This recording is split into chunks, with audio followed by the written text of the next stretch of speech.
처음부터 끝까지 이렇게 반말로 이렇게 이야기를 하시는 거예요. 저한테 하는 건 사실 상관이 없는데 목사님 이렇게 소개드리려고 그 자리를 갔는데 그냥 뭐 누군지 모르니까 막 반말을 하시는 거예요. 그래서 조마조마 사실 했습니다. 보통의 성도님들이시라면 어떤가요? 누가 나한테 갑자기 초면에 반말하면 기분이 아무래도 상하지 않으시나요? 그죠? 근데 목사님은 다행히도 이렇게 여유롭게 웃어 넘기시는 모습을 보고 조금 안심을 했습니다. 하지만 담임 목사님의 그 성품을 닮아서인지 저 역시 누가 왜 웃으시죠? 누가 반말을 한다고 해서 이렇게 쉽게 마음이 상하지 않고 그 상황을 늘 웃어 넘기고는 합니다. 매년 군선교 연합회에서는 1년에 한 번 6.25 때쯤에 해서 기독장병 구국성회를 2박 3일간 오살리 기도원에서 진행을 합니다.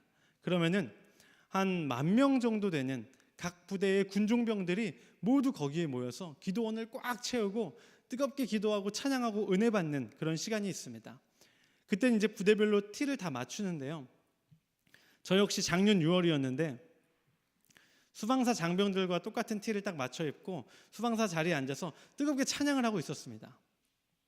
열심히 찬양을 하고 있는데 옆에 계시던 다른 부대의 여 집사님께서 저를 보시더니 이렇게 얘기를 하시는 거예요. 넌 어느 부대니? 이제 이러시는 거예요. 네. 그래가지고 제가 그 상황에서 너라뇨 뭐 이렇게 할 수는 없잖아요. 그래서 막 목사하고 뭐 하고 설명하면 오히려 더 곤란해하실 것 같아서 네, 수방사입니다. 이제 이렇게 이야기를 해드렸어요. 그랬더니 아이고 좋은 부대에 있는구나 하면서 뭐 내 남편이 거기 예전에 부대에서 근무를 했었는데 막 이런 얘기를 하시다가 한참 하시다가 그런데 계급은 어떻게 돼? 이러시는 거예요. 민방인데요 라고 이렇게 하려다가 사실 거기 부목사로 있습니다. 이제 이렇게 얘기하니까 연거푸 이제 사과를 하셨던 적이 있습니다. 이 이야기를 들으시고 아마 몇 분은 목사님 그게 무슨 반말 듣고 화 안 낸 이야기인가요? 어리게 보였다고 자랑하는 거 아닌가요? 아마 몇 분은 그렇게 생각하실 수 있습니다. 맞습니다. 좀 자랑 좀 했습니다. 우리는 내가 언제 화를 내는지를 잘 알아야 합니다. 그러면 그 상황을 피할 수 있거든요. 그런데 내가 언제 화를 내는 것도 중요하지만 나에게 소중한 사람, 나에게 중요한 사람이 언제 화를 내는지도 잘 알아야 합니다. 부모님께서 언제 노하시는지, 내 배우자가 언제 화를 내는지, 직장 상사가 언제 노하는지 이런 상황을 잘 알고 있어야 그 상황을 미리 피할 수 있고 그 상황을 방지할 수가 있습니다. 그 중에서 우리 모두에게 해당되는 분이 있습니다. 바로 예수님이십니다. 예수님은 성경 속에서 분노하는 가장 거리가 있을 것 같은 분입니다.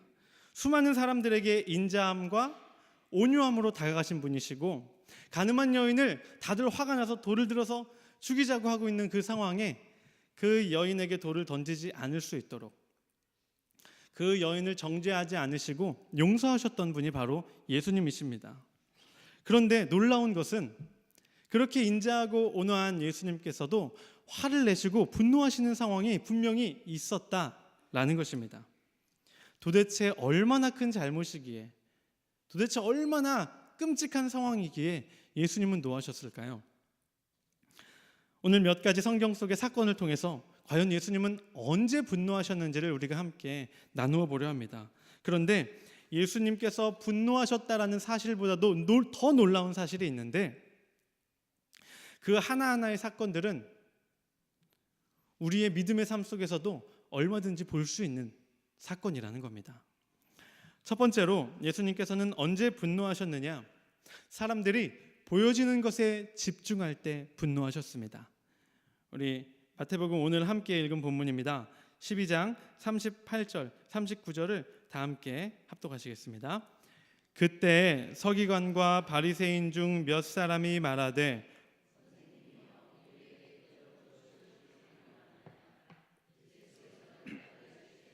악하고 음란한 세대가 표적을 구하나 선지자 요나의 표적밖에는 보일 표적이 없느니라. 예수님께서는 사람들에게 수많은 기적을 보여주셨습니다. 때때로는 그 기적 자체가 목적인 때도 분명히 있습니다. 아픈 사람이 나음을 얻는 것, 죽은 아들이 살림을 받는 것, 그리하여 그에게 그 전까지는 갖지 못했던 기쁨과 마음의 평안을 허락하시는 것 자체가 목적일 때도 있지만, 많은 경우는 예수님의 기적은 그 기적 이후에 전파되는 예수님의 복음, 사람들 안에 그 복음이 심겨지는 것이야말로 예수님의 진정한 기적을 넘어서는 중요한 목표라고 할 수 있습니다. 예수님의 기적은 많은 사람들을 예수님 앞으로 초청하는 효과를 갖고 있었습니다. 저번 마을에서는 안진뱅이가 걸었대. 근데 그 예수님이 오늘 우리 마을에 오신대. 그 소식을 듣는 사람들은 간절함 때문에 예수님 앞에 나아가기도 했고, 그 기적을 보고 싶어서 예수님 앞에 나아갔을 겁니다. 수많은 사람들이 예수님 앞에 모였을 때 예수님은 그들의 믿음에 확신을 줄 수 있는 기적을 보여주기도 하셨지만, 기적 이후에는 바로 복음, 다가올 하나님의 나라, 하나님의 나라가 이 땅에 이루어지는 것이 얼마나 중요한지, 우리가 관심하고 있지 않은 천국이 얼마나 중요한지를 수많은 비유를 통해서 말씀해 주셨습니다. 어쩌면 보여지는 기적보다 하나님 나라가 곧 올 것이다라는 사실, 이 땅에 보여지는 나라보다는 천국이 우리의 삶에 더 중요하다는 사실을 예수님은 알려주고 싶으셨을 겁니다. 그러나 그 복음의 본질은 완전히 제쳐두고 눈에 보여지는 기적과 표적만을 쫓았던 사람들이 있습니다. 예수님의 입술에서 무슨 이야기가 나오는지, 하나님 나라가, 천국이 어떠한지는 관심이 없고 당장 눈앞에 놀라운 기적과 표적만 바라는 사람들, 예수님은 보여지는 것에만 집중하는 그 세대에게 분노하셨습니다. 그리하여 오늘 본문을 보면 그들에게 악하고 음란한 세대라고 말씀하시는 것을 볼 수 있습니다. 늘 용서의 말, 화해의 말, 사랑의 말을 하시는 예수님께서도 보여주는 것만을 추구하는 사람들에게는 참지 않고 분노하셨다라는 것입니다. 이것은 또한 요즘 세대의, 요즘 많은 크리스찬의 모습이기도 합니다. 한번 주님 앞에 나와서 기도하는 나의 그동안의 기도 제목들을 하나하나 생각해 보시기 바랍니다. 당장 급한 문제가 있을 때는 그 문제를 예수님께 아뢰고 해결받는 것은 당연합니다. 당장 내 자녀가 아픈데 자녀의 나음을, 고침을 위해서 기도해야 하지 않겠습니까? 당장 내 집이 넘어가게 생겼는데 그것이 최악의 사태까지 번지지 않도록 예수님 앞에 기도해야 함이 맞습니다. 그런데 그 급한 문제가 해결됐는데도 불구하고 여전히 내가 기도하는 것이 나의 건강이고 재물에 관련된 문제고 성공에 관련된 문제고 그 기도가 전부라면 아마 예수님께서는 기뻐하지 않으실지도 모르겠습니다. 예수님의 오심은 우리의 삶의 문제만을 해결하기 위해 오신 것이 아닙니다. 삶의 문제 그 이전에 우리의 영혼의 문제를 예수님은 해결하기 위해 오셨습니다. 예수님이 오신 이유를 분명히 알 때 우리는 보여지는 것만을 구하지 않고 보여지는 것 너머에 있는 예수님의 그 깊은 뜻을 깨닫고 우리가 구해야 할 것을 온전히 구할 수 있을 줄 믿습니다. 두 번째로 예수님께서 분노하셨던 때는 언제이냐? 교회가 교회답지 못할 때 예수님은 분노하셨습니다. 우리 마태복음 조금 뒤로 넘어가서 21장 12절 13절을 한번 함께 찾아보시겠습니다. 마태복음 21장 12절 13절입니다.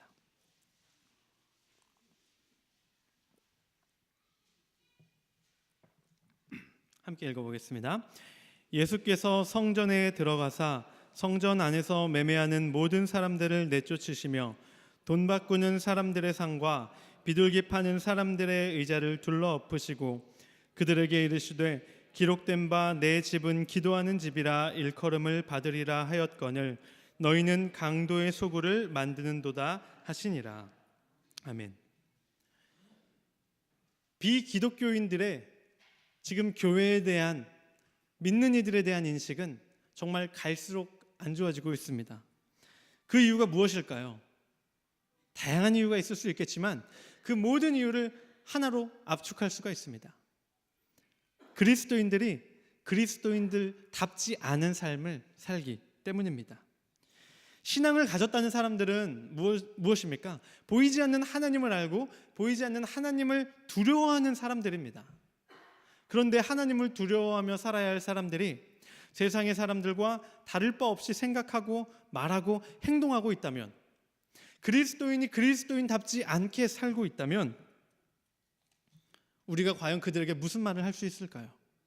그저 그거는 소수의 문제입니다, 다수의 문제가 아니라 대부분의 그리스도인은 그렇지 않습니다. 몇몇의 소수의 크리스찬들이 잘못하는 걸 갖고 전체를 매도하지 마십시오라고 우리를 손가락질하는 사람들에게 목에 핏대 세우며 반박할 필요가 없습니다. 그렇게 해서는 안 됩니다.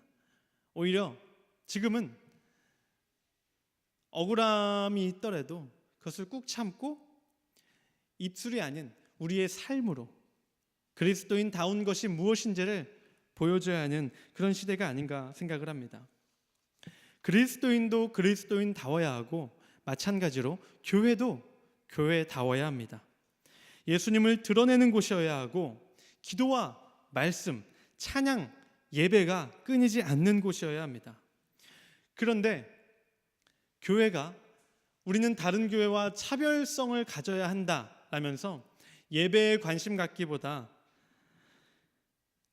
교회에 카페를 만드는 데 더 열심이고, 예배를 어떻게 드려야 하는지 그거 하나하나를 구성하기보다 레저 공간을 확보하는 것에 더 열심을 구하고 있다면 그 교회는 교회답지 못한 교회라고 할 수 있습니다. 어쩌면 복음서를 통틀어서 예수님께서 가장 크게 분노하신 부분이 바로 오늘 본문인지도 모르겠습니다. 기도해야 하는 곳, 하나님과의 만남이 온전히 이루어져야 하는 곳 성전을 사람들은 장사꾼들이 매매하는 곳으로 바꾸어 버렸습니다. 그 모든 광경을 본 예수님은 결코 참지 않으셨습니다. 그저 말씀으로만 하신 것이 아닙니다. 매매하고 있는 의자들을 모두 뒤집어 엎으시는 모습을 보게 됩니다. 기독교인은 기독교인다워야 합니다. 세상이 살되 세상과 구별되어 살아야 하고 하나님의 뜻을 분별하며 그 뜻을 따라야 합니다. 마찬가지로 교회도 교회다워야 합니다. 우리가 교회에서 가장 우선시해야 하는 것은 기도하는 삶, 말씀을 가까이 하여 하나님의 뜻을 분별하는 삶, 그리고 드려지는 예배 가운데 최선을 다하는 삶, 그것이 살아있을 때 교회는 진정한 교회의 모습을 가질 수 있습니다. 이 땅의 많은 교회들이 교회 본연의 모습을 잃어가고 있는 이 시대에 그 가운데 진정한 교회의 모습을 회복하고 기도와 말씀에 집중하는 우리 은재교회가 되기를 원합니다. 세 번째로 예수님께서 분노하셨던 때는 회개하지 않을 때입니다.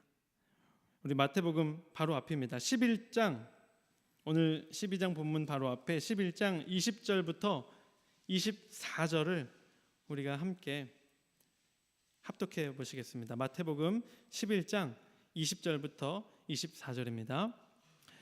예수께서 권능을 가장 많이 행하신 고을들이 회개하지 아니하므로 그때에 책망하시되 화 있을진저 고라사나 화 있을진저 벳세다야.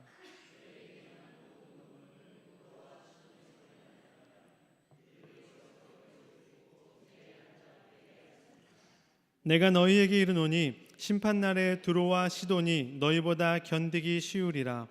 가버나움아 내가 하늘에까지 높아지겠느냐, 음부에까지 낮아지리라. 내게 행한 모든 권능을 소돔에서 행하였더라면 그 성이 오늘까지 있었으리라. 내가 너희에게 이르노니 심판날에 소돔 땅이 너보다 견디기 쉬우리라 하시니라. 아멘. 죄를 지었을 때 세상 사람들은 그 죄에 합당한 벌을 받아야 한다라고 말합니다. 내가 죄를 지은 것을 정말 진심으로 회개한다 해도 그 회개의 문제는 둘째치고 행한 악한 행동에 대한 응당한 처벌을 받아야 한다라고 말하죠. 어쩌면 세상에서는 그 사람이 회개했느냐 안 했느냐는 전혀 중요하지 않은 문제로 보는 것 같습니다. 회개하지 않아도 죗값을 적당하게 치루었다면 그걸로 만사 오케이인 경우가 있습니다. 어떤 이에게 피해를 줬다면 정말 제가 죄송합니다 라는 것보다 그 피해에 합당한 금액, 적당한 금액을 받기를 원합니다. 전혀 미안한 마음이 없어도 100만 원치의 피해를 입혔는데 내가 200만 원을 주겠다 하면 그 사람이 용서를 구하지 않아도 얼마든지 오케이 하는 것이 요즘 세상입니다. 그런데 예수님은 완전히 다르다고 할 수 있습니다. 죄를 지은 사람이 어떠한 벌을 받았느냐 보다는 죄를 지은 사람이 결국 그 죄를 회개하였느냐가 예수님께는 더 중요한 문제였습니다. 그 사람이 벌을 받고 안 받고는 예수님에게 있어서 중요한 문제가 아니었습니다. 가늠한 여인, 아까 말한 가늠한 여인은 분명 죄를 범했습니다. 그러나 예수님은 그 죄에 합당한 처벌을 그 여인이 받는 걸 원하지 않으셨습니다. 그 여인이 회개하고 다시금 그 죄된 행동을 버리지 않는 것이 예수님에게 있어서는 훨씬 중요한 일이었습니다. 하나님과 예수님이 우리에게 인정하시는 사실이 있는데 우리가 너무도 연약한 존재라는 겁니다. 죄라는 것에 계속해서 이끌릴 수밖에 없는 존재임을 하나님도 인정하셨습니다. 모세의 홍수 사건 때, 노아의 홍수 사건 때 하나님께서는 처음에는 인간을 지으신 것을 후회하셨습니다. 내가 정말 선하게 지은 인간이 이렇게 죄로 가득 차다니 후회하시고 홍수로 그들 모두를 쓸어버리십니다. 그런데 하나님이 한 번 더 후회하시는데 그것은 인간이 계속해서 죄를 저지를 수밖에 없기 때문에 내가 홍수로 심판하기 시작하면 끝이 없겠구나. 인간은 원래 그 안에 악함이 있구나. 하나님은 인정하시는 겁니다. 그러나 우리가 죄에 이끌릴 수밖에 없다는 그 사실을 우리가 그냥 체념하듯 받아들이고 죄에 빠져 허우적거리며 살기를 절대 원하시지는 않습니다. 연약한 존재임은 인정하되 우리의 죄된 삶을 날마다 돌아보며 회개하고 그 죄로부터 멀어지기를 원하시는 것이 바로 하나님의 뜻, 예수님의 뜻입니다. 지금 당장은 하나님께 고개를 돌리고 우리가 바라보고 싶은 것을 바라보고 있을지라도 그 죄된 행동에서 다시금 돌이켜 자신을 간절한 마음으로 찾기를 하나님은 원하고 계십니다. 마태복음 오늘 본문 11장 20절, 24절 분명히 회개의 기회가 있었음에도 불구하고 회개하지 않은 족속들에게 예수님은 분노하십니다. 구약에서 심판받은 소돔도 너희만큼 복음을 전파받았다면 아마 그들도 회개했을 것이다. 그런데 너희는 구약의 소돔보다도 더 회개하지 않는 족속들이다. 예수님은 분노하십니다. 그 죄의 크기를 가지고 예수님은 지금 분노하시는 것이 아닙니다. 그들이 어떤 죄를 지었는지 죄의 양에는 관심이 없으십니다. 죄의 양이 아니라 그 죄의 양이 어떻든 자신의 죄를 회개하지 않는 그 모습에 예수님은 분노하고 계심을 우리는 보게 됩니다. 어느새 회개에서 멀어져 버린 크리스찬들이 있습니다. 어느새 내 마음속에서 사라진 예수님의 자리가 더 이상 내 마음에 찔림이 되지 않습니다. 예수님은 이미 어느 정도 내려놓고 세상의 것을 쫓으면서 얻는 그 기쁨에 만족하면서 적당한 신앙을 갖고 살아가는 것입니다. 예수님에 대한 사모함도 말씀에 대한 갈급함도 기도의 필요성도 느끼지 못하면서 살지만 아무런 찔림도 회개도 없는 사람들, 삶은 평탄할지 몰라도 예수님은 결코 용서하지 않으실지 모르겠습니다. 그들을 향해 예수님은 지금도 말씀하십니다. 너희들에게 화가 있을 것이다. 심판날에 너희가 견디기 어려울 것이다. 학교의 선생님만 해도 그 선생님이 언제 화내시는지를 파악하고 그 화내시는 때를 우리가 피하려고 합니다. 부모님께서 노하시는 상황을 알고 있다면 자녀들은 그 상황을 굳이 만들지 않으려 하겠죠. 가정에서 배우자가 싫어하는 일 누가 굳이 일부러 하겠습니까? 하물며 사람이 화를 낼 때에도 우리는 그 화가 두려워서 피하기 마련인데 사람이 아닌 예수님께서 분노하시는 상황만큼은 우리가 무슨 일이 있어도 피해야 하지 않을까요? 분노를 아끼신 예수님도 결코 참지 않으신 그 여러 상황들 우리가 기억하기 원합니다. 안타까우면서도 두려운 것은 예수님께서 분노하신 이러한 상황들이 우리의 삶에 순간순간 분명히 비치고 있다라는 것입니다. 성경은 계속해서 오늘을 살아가는 우리에게 경고하고 있습니다. 지금 우리의 신앙이 예수님 보시기에 합당한 신앙인지, 예수님께서 분명 분노하셨던 상황들이 복음서에 있는데 혹시 우리가 그 상황을 만들어가고 있진 않은지 경고를 주고 계십니다. 나의 삶에 온전히 예수님을 기쁘게 하는 신앙의 삶이기를 원합니다.